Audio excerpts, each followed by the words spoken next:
Recovery is stupendous. Achievable. Hope. Freedom. Empowering. It's unique to everyone. It's a journey, not a destination. Getting a new lease on life. Finding restoration after you fall down. Recovery is having the freedom to enjoy life. For me, it was finding a way to really love myself. My recovery is possible in part because of my own sense of purpose.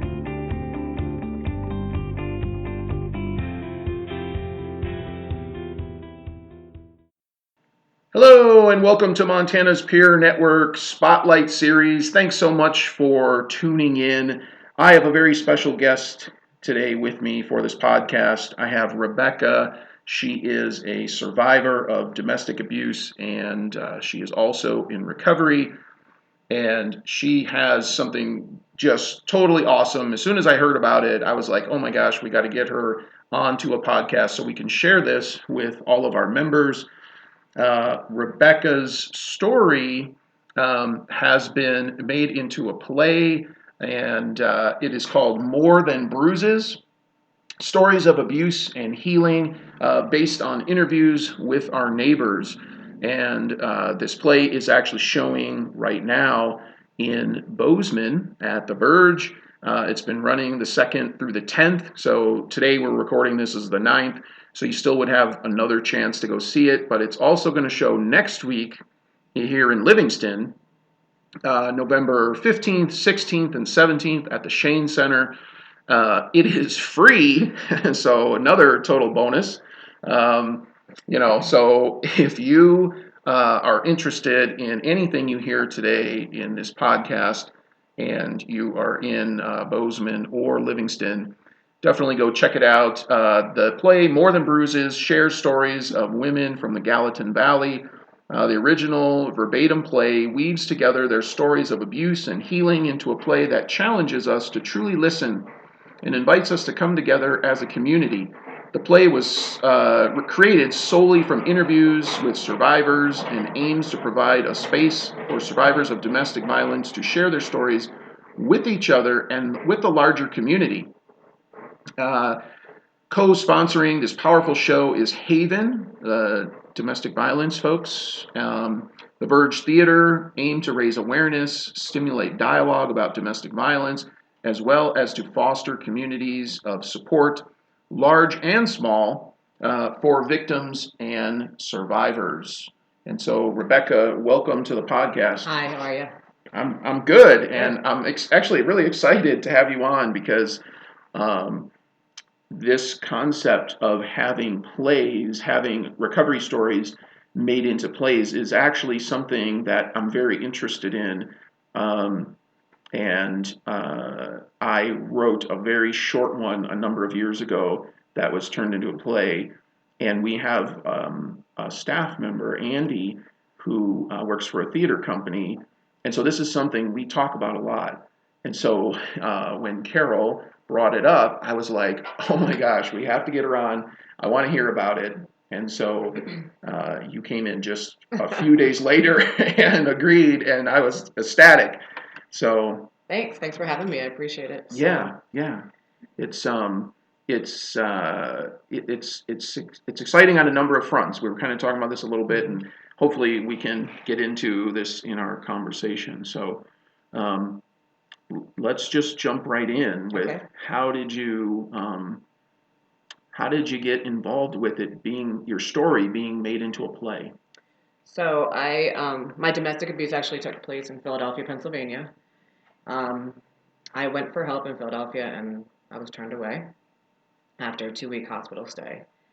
And then my drinking started going heavily because I couldn't lift, I couldn't work, and I was pretty much using 24/7.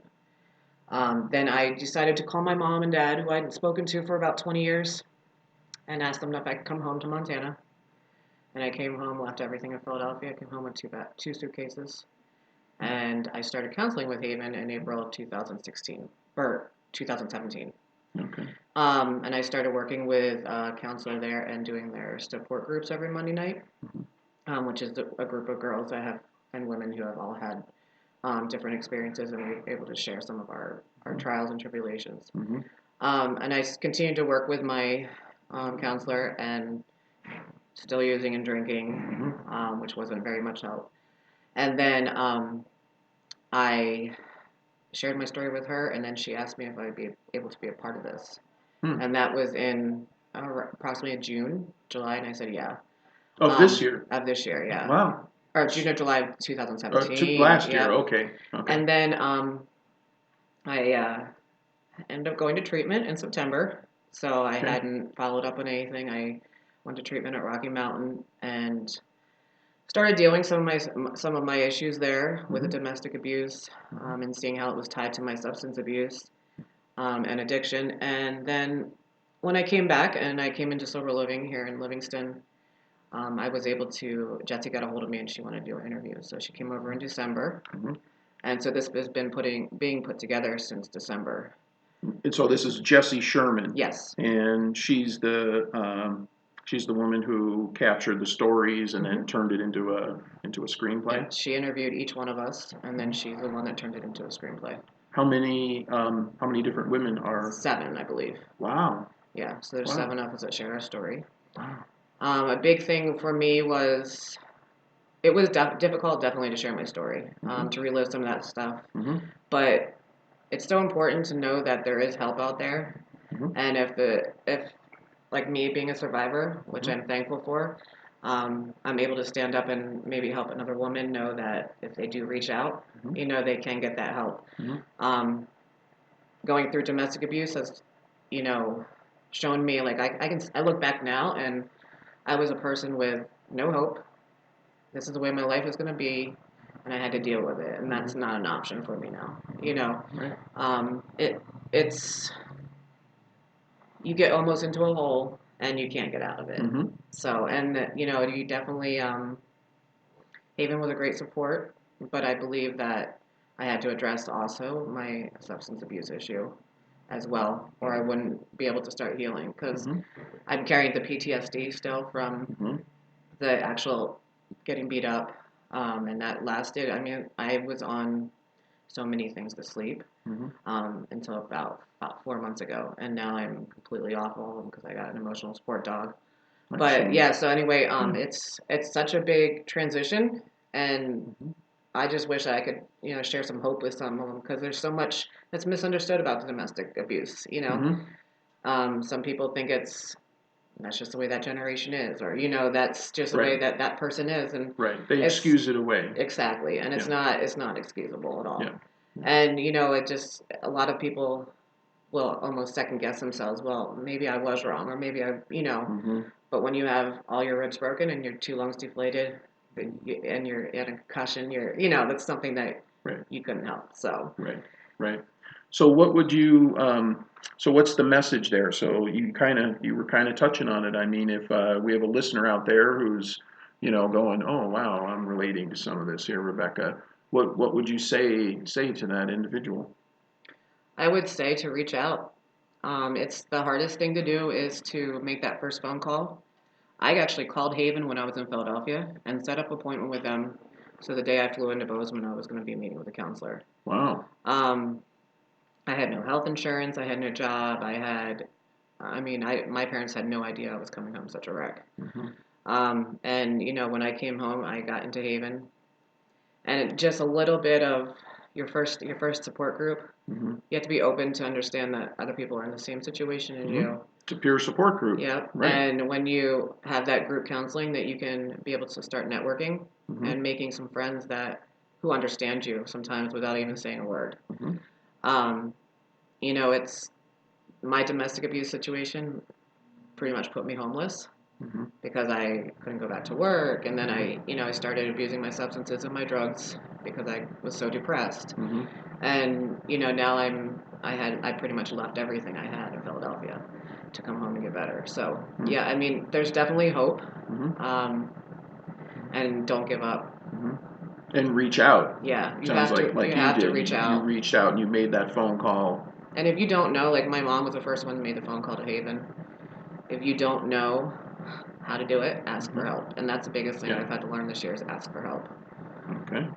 How do you think your substance use and the abuse, how are those connected for you?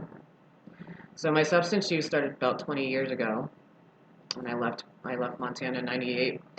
I was a highly functioning addict. I held a job. I didn't get into legal trouble, and I should have been in some legal trouble. But the way I treated myself with my substance abuse is the way I allowed people to treat me. I settled for everything. I didn't have thoughts of my own. I didn't know what I liked. I'm figuring all that out. I'm 14 months sober today, and I'm figuring out. Congratulations. I know. I'm on a clean That's awesome. slate. I'm trying to figure out, Great. do I like pickles or do I not like pickles? You know, it's the simple things in life, you know, and Yeah. I don't want to ever have somebody feel so broken down like I was. I mean, I was crying every hour, and I didn't know what was wrong. So I would drink, and that would, you know, of course, depress me a little bit more. And then I would just be a wreck for the day, and I would be totally uncontrollable. Yeah. And then I was at the point where alcohol didn't work anymore, so I was doing about 2 gallons of alcohol a day. Wow. And I'm lucky to be alive because I had a couple of seizures toward the end before I went to treatment. But my substance abuse clearly is a mirror of the way I would let people treat me. Today, I don't do that, you know, and I may only have a little voice, or I may only have a few people I can stand up to, but I have a safe group around me now, and I have supportive people. I have people non-supportive in my life. I just don't include them, and that's my choice, and keep my circle small. It's amazing those changes that happen for us when we get into recovery and we start to see those things and have a voice and stand up for ourselves and, you know, not take any more bullshit. Right. Like, that really changes. And I've been somebody that, you know, my family's never been about counseling, or, you know, it's, oh, you'll be fine. That's just the way you are, you know, that kind of stuff. And I can't stress enough how much the groups at Southwest helped me, the groups at Haven helped me. The group therapy is the biggest thing I had to lean on, because I'm much of an isolator and loner. I like to spend my time by myself, and I was definitely an isolator, user, and drinker. So, you know, me getting out of my comfort zone and being able to reach out to a community or to a group of people that understood me, you know, and learning to deal with those personalities and having like a personality where I can say, no, I don't like you, or yes, I do like you, or no, I can't have you in my circle. You know, that's all been a learning curve this year. So yeah, we learn boundaries. Yeah, something we might not know when we're using. Yeah. I'm going to give out the number for Haven. So it's area code 406-586-4111. And I know some of those folks there. They're very nice people, very warm and welcoming. And yeah. And then also when I came to Sober Living, I did support group with Aspen here in Livingston. Okay. So they do a support group one time a month. So it's a Monday night, and they have a location here in Livingston. Not at the shelter, but they do it. Right. And I did a support group for about 4 or 5 months with them. Nice. And now I know I see them around town, but I'm not currently, you know, going to support group with them anymore. But Right. Yeah. And then you talked about Southwest Chemical Dependency here in Livingston, which again, I know Jeannie and Michelle, and they have a great program here. And you mentioned you lived in the Sober Living here, right? Yep, I left treatment and came right to Sober Living here in November of last year. Yeah. And I didn't know what Sober Living was, no idea what to expect. But I would say that I pushed again, so I didn't want to get a job. I want to do all this. But now I look back and I can see why Jeannie said, no, just wait, because my job was my recovery. Sure. And if I had taken anything else and put it in a different way, I would have lost it. Yeah. I still go back to Southwest right now, even though I was there for 8 months and then I moved out. But I still go back to Southwest and do service for Friday relapse prevention groups. Nice. So every other Friday, I'm usually in there in the morning, Yeah. and I do a group with another person, and I constantly just keep in touch with them, and I'm very much involved again with AA and NA in Livingston. So. Oh, that's great. You know, so I went to an outpatient program very similar to Southwest, but there was no Sober Living in that program. And I remember when I found out about Southwest and got to know Jeannie and learning about the program, that housing piece is so critical. And I think Jeannie's created something very unique here in an outpatient style program, to have the housing piece tied in, to give a person the stability, a place to live, it's safe, you're around other people in recovery, all of those kind of elements. Yeah, I definitely was not expecting to have my own apartment. Hmm. They pretty much set you up to learn how to live Yeah. again. Yeah. And, I feel like when I went from my substance to my relationships, I didn't care anymore, so I didn't take care of them. Right. And so therefore everything was just I had to relearn all that. Right. Like, Right. it's okay for me to stand up and say, I don't want to hear from that person, or, Mhm. I don't like this, and, that's something new, and I'm still learning that every day. But, Mhm. I definitely learning how to live, learning my boundaries, Mhm. learning that I can take care of myself again. That's something Right. sounds so simple, but it is the simple things that Absolutely. that make put a your big- life together. Yeah. Absolutely, that make a huge difference, right? I mean, it's really, I've seen a lot of people go through that program and have success, and most outpatient programs are kind of the same, but when you add that element of the sober living to it, it's really a great enhancement, and it really helps people get off on the right foot, because you said it. I mean, it's like how to live sober, and you're still in that very supportive environment, as opposed to having your own place. I think it's crucial, and I think here in Montana in particular, we have an issue with housing to begin with.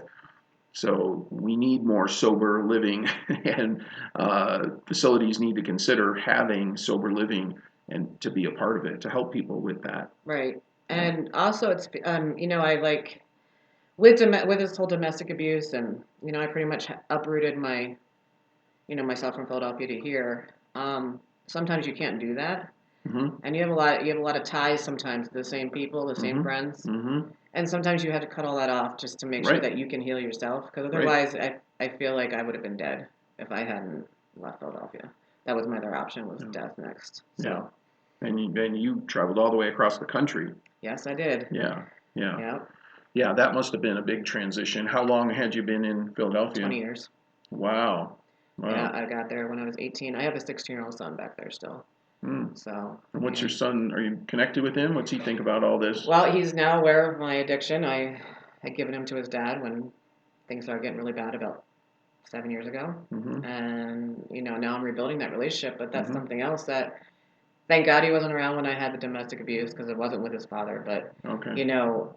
he wasn't there for that, and he didn't see my addiction firsthand, but now I have to rebuild a whole new relationship with my son. Mm-hmm. And he's at that 16-year-old stage where he's like the one-word answers, Mm-hmm. So, Mhm. it's definitely patience on my time, and Mhm. patience on his, and he Mhm. has to build it on his terms. I can't Mhm. push it. Mm-hmm.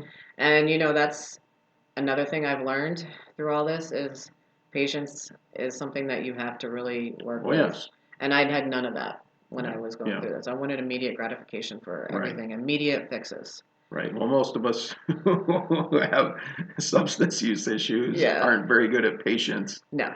Right. So, but yeah, I definitely just want to let others know that there is help out there. Mhm. And sometimes it seems like it's buried. Right. But you just have to ask. And even if you don't have the strength, go and find an agency that will help you. Everybody is there to help you. Right. Right. Absolutely. So I'm going to give the number again for Haven Domestic Abuse Hotline, area code 406-586-4111. And I'm here in our podcast today in this Spotlight series, and we're talking about a play with Rebecca, More Than Bruises, Stories of Abuse and Healing, based on interviews with our neighbors. Rebecca's story is featured in this play, and so again, it's showing at the Verge in Bozeman tonight. So today's the 9th. So I guess it's tonight and tomorrow. Yep. And then next week, November 15th, 16th, and 17th, it'll be at the Shane Center.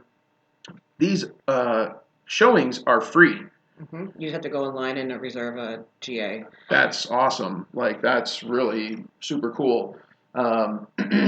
Please consider going to see this. And, if you're listening and you've got some things going on in your life and you're relating to either the domestic abuse or the substance use that we're talking about, reach out. And maybe it is to somebody like Southwest Chemical Dependency or Gallatin Drug and Alcohol Services, or wherever you are listening to this. You might not be here in Montana. You can do a simple Google search and find those numbers. But I think the message is to reach out. To reach out and ask for help. I mean, that's the hardest thing I've had to do this year. Yeah. But it's been the most gratifying, and I've gotten so much from asking for help. You know, you'd be a little bit, you're already in a vulnerable state. Be a vulnerable, a positive way. Mm-hmm. Ask what your options are, so you know. Yeah, and if you don't have the courage to do that or don't know how to do that, find a trusted friend or family member, and have them. Maybe they have to make the first call for you, or my mom did make the first call for me to Haven, so because I didn't even know how to do it. It's hard. It's really hard, and it's intimidating, and there's shame and guilt and a lot of things tied in, right? Mm-hmm. There's definitely shame and guilt tied in. Yeah, and you have to remember it's not your fault. You have been a victim, but you don't have to play that role anymore. Mm-hmm. Mm-hmm. And I think that the more of us that do share our story, we educate our community. And we educate our community on how to be supportive to a victim that's coming from domestic abuse. Right. And hopefully to educate our kids on what it is coming up, so that when they, when your daughter or son is going through high school, that they're aware of this. Because I was not aware of this at all when I was in school.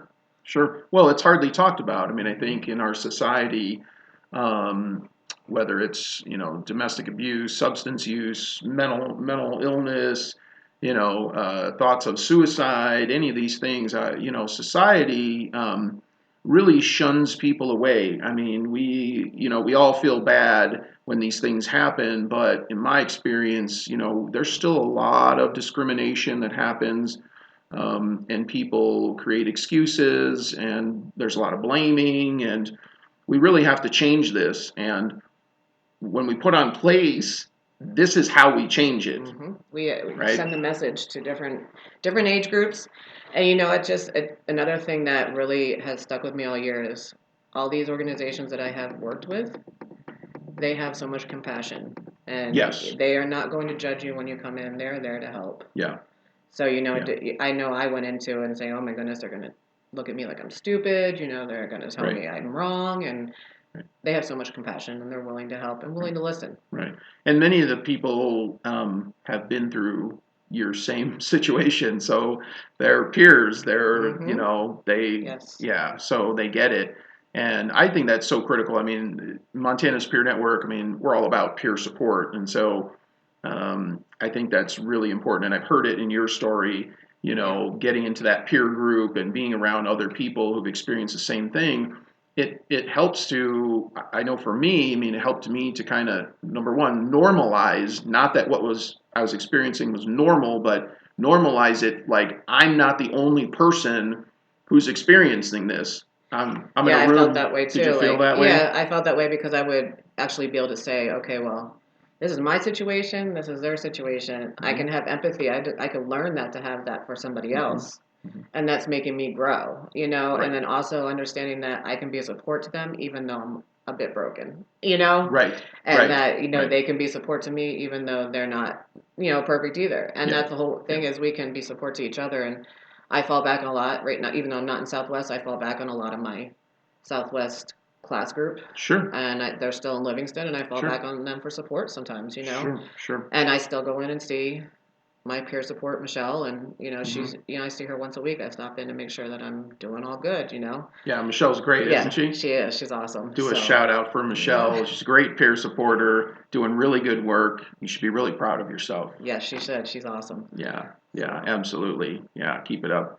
I think that it's when you have those people around you that are supportive and they get it and they've been there, it changes it. It's just different. Mm-hmm. It sure is. Yeah, and you just have to. My biggest thing was letting him take care of me for a minute because I couldn't take care of myself, and being okay and accepting that I can't do it all myself. Mhm. Because I think that we get in these situations and we are frozen in time saying, I can handle this, I can handle this, I can handle this, but you don't handle yourself. Right. So let somebody else help you. Mhm. And that was, Was that hard for you That was to very hard for me. get to that place? Yeah, I was an event planner and chef, and I ran a kitchen with like 30 or 40 people, so You're like, had I to can manage take care it. of this. I took care of Yeah. everything, and Yeah. this is the first time I've actually had to say I needed help, and now I'm looking at my life as like I have a gift. I'm 38 now, and I have my whole life ahead of me, and I just wish I would have found this healing before I got into such Sure. a domestic abuse, but it's never too late, Mhm. So. Well, as we're winding down here, I want to ask you about one more thing. So the play's coming up, Yes. and so are you ready? Have you seen it? I've seen the rehearsal in Bozeman. Okay. But it's not, I didn't see a full rehearsal. So, Right. Yeah. So what how are you feeling about that? You're gonna go see it next week? I've done a lot of processing in the last year of my situation. I mean, I faced my abuser back in Philadelphia, testified in the same room, had to look at him. Wow. That was quite hard. But I have almost come to a point where it's my situation, and I was strong enough to have the resources to get through it, so let me be strong enough to be a resource to somebody else. Okay. And my situation's always going to be emotional when I think about that. Mhm. That's a sad situation to be in. Mhm. But at the same time, I can't always focus on the negative. Mhm. I have to focus on who is it going to help. Mhm. And I'm looking forward to seeing it. All right. Yeah. Well, I've read the script too. good. It's pretty good. So Yeah. yeah. Are you bringing some support with you to I have some friends around here, and They're I think gonna go? my parents are going to You're come. gonna go? Okay. Yeah. So you'll have somebody Yeah, I'll there. have some Yeah. support, and definitely the recovery community here. A lot of ladies are coming out to support me too. So. Yeah. Good.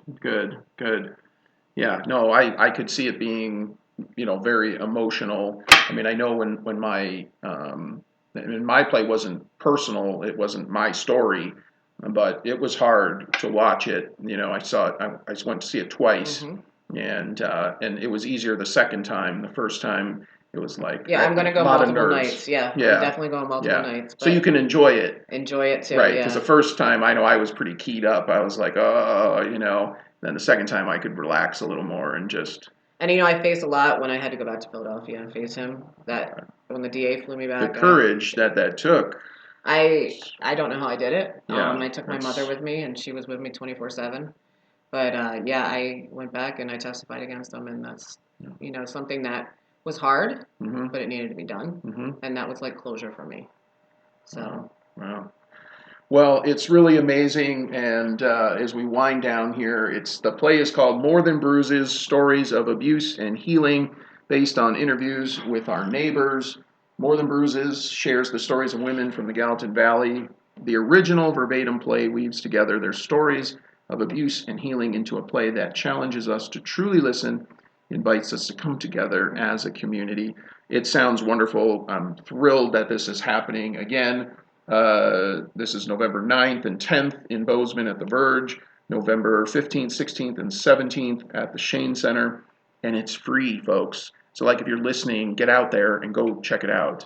This is a great message, and it's got to be great too. Just even if you're not in the recovery community or haven't been a survivor of domestic abuse. I mean, just some education, to raise your awareness level.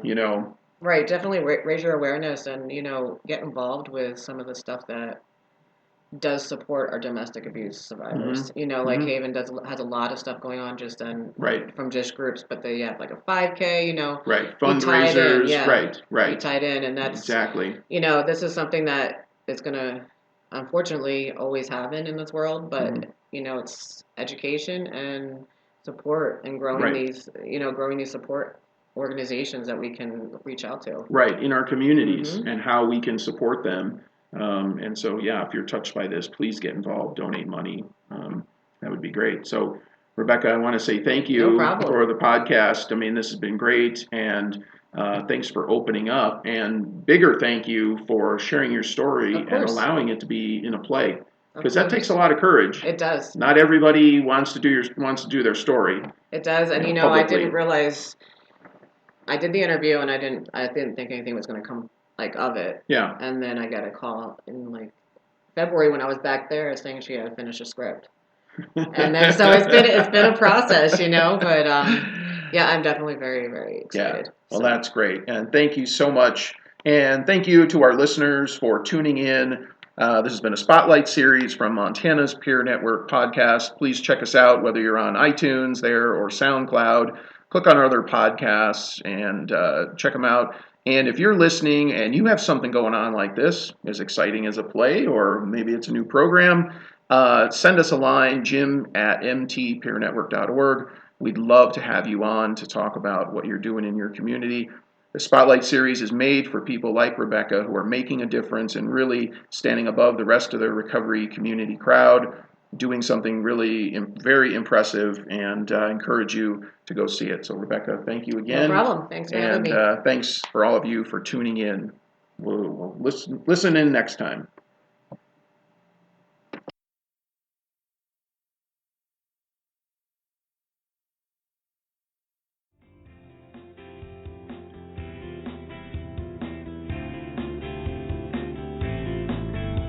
Recovery works and recovery is possible. Recovery works and recovery is possible. Recovery works, recovery is possible. Recovery is possible. Recovery works and recovery is possible. Recovery works. And recovery is possible. Recovery works and recovery is possible. Recovery